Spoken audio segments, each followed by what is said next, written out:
मुकेश कुमार उर्फ मुकेश मांझी। जी, आज नामांकन किए हैं। जी बिल्कुल, नामांकन सफल रहा सर, आप लोगों के सहयोग से, बाकी लोग के आशीर्वाद से और इमामगंज की जनता, साथ में देश की जनता का भी विश्वास, आभार रहा कि मेरा नॉमिनेशन सफल हुआ। मुख्य उद्देश्य क्या है? मुख्य उद्देश्य है सर कि आज़ादी के बाद से लेकर आज तक जो इमामगंज में काम बेहतर रूप से लोग नहीं कर पाए, मौका बहुत लोगों को मिला, नहीं कर पाए, वो हम जितना दिन मिलेगा उतना दिन में करने का कोशिश पूरा करेंगे कि उनसे बेहतर कर सकें। कम समय में? जी, कम समय में कैसे बेहतर कर लीजिएगा? करेंगे, जिस तरह का काम मिलेगा उससे बढ़ कर के बेहतर अपने हिसाब से करने का प्रयास करेंगे।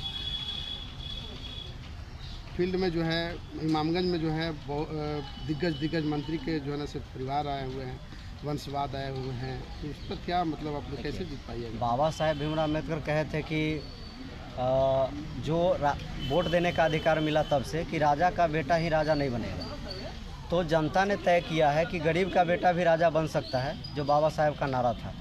तो कोई ज़रूरी नहीं है कि दिग्गज अगर कोई है तो दिग्गज है नहीं, बल्कि आप लोगों के द्वारा बनाए जाते हैं। तो हम ये चीज़ कहना चाहेंगे कि वो लोग दिग्गज नहीं है। दिग्गज होते तो उनके पास हमसे भी हाथ, पाँव, मुड़ी, जो सर है वो 2 गो होता, हाथ जो है 10 गो होता, लेकिन सब चीज़ तो मेरे जैसा ही है उनका भी, तो वो दिग्गज नहीं है, बल्कि उनके काम कर्म, उनके ज़ुबान से आज तक तो दिग्गज वाली कोई भाषा हम सुने ही नहीं है जो लोग कैंडिडेट हैं। और हम ये कहना चाहेंगे कि कैंडिडेट के कितने अंदर क्वालिटी है, उनके ऊपर और आगे पीछे क्वालिटी है, उससे जनता मतलब ना रखे। जनता ये मतलब रखे कि किन जो मैदान में जो उतरे हुए विधायक प्रत्याशी है उनके अंदर क्या क्वालिटी है, उनके ज़ुबान में कितना दम है, इस पे जनता गौर करे और वोटिंग करे। केंद्र में मंत्री हैं और बिहार सरकार में मंत्री हैं, इतने बड़े दिग्गज, दो घर में, एक ही घर में दो को मंत्री हैं, और आप लोग जो है से चुनाव लड़ रहे हैं, तो कहीं ना कहीं जो है से उनके सामने तो आप लोग भौना हो जाइएगा।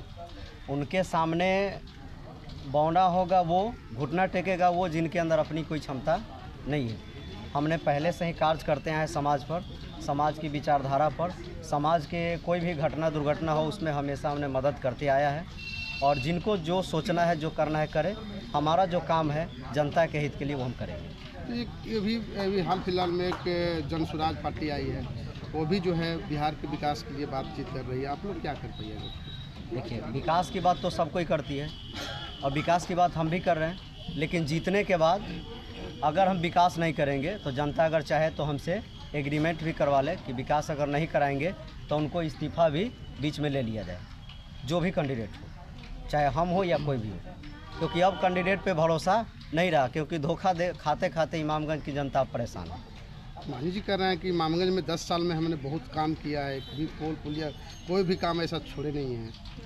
मांझी साहब की बात आ रही है तो थोड़ा सा हम आपसे कहना चाहेंगे कि जिस समाज से वो बिलोंग करते हैं उस समाज में, अभी सुन रहे थे कुछ दिन पहले कि उनका 80 साल का उम्र हो गया।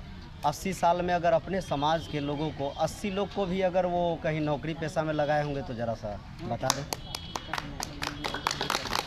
वो तो रिजर्वेशन के खिलाफ में बोल रहे थे, रिजर्वेशन जो है से हम आरक्षण सीट पर नहीं लड़ेंगे, जनरल सीट पर लड़ेंगे हमारा कोई भी।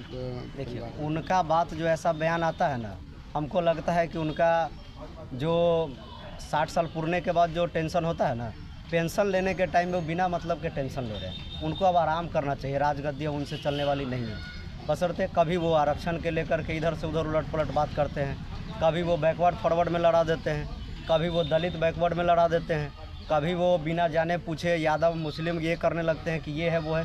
किसी के पर्सनल लाइफ में टिक्का टिप्पणी करना ये राजनीति नहीं है। आप लोग क्या कीजिएगा? हम इस पर यह कहना चाहेंगे कि समाज के हित में जो फैसला लेनी हो वो नेता को लेना चाहिए, समाज हित में हमेशा करना चाहिए। बयानबाजी से, गलत सलत बयानबाजी से बचना चाहिए, क्योंकि एक दूसरे समाज के बीच लड़ाई और खींचतान हो जाती है।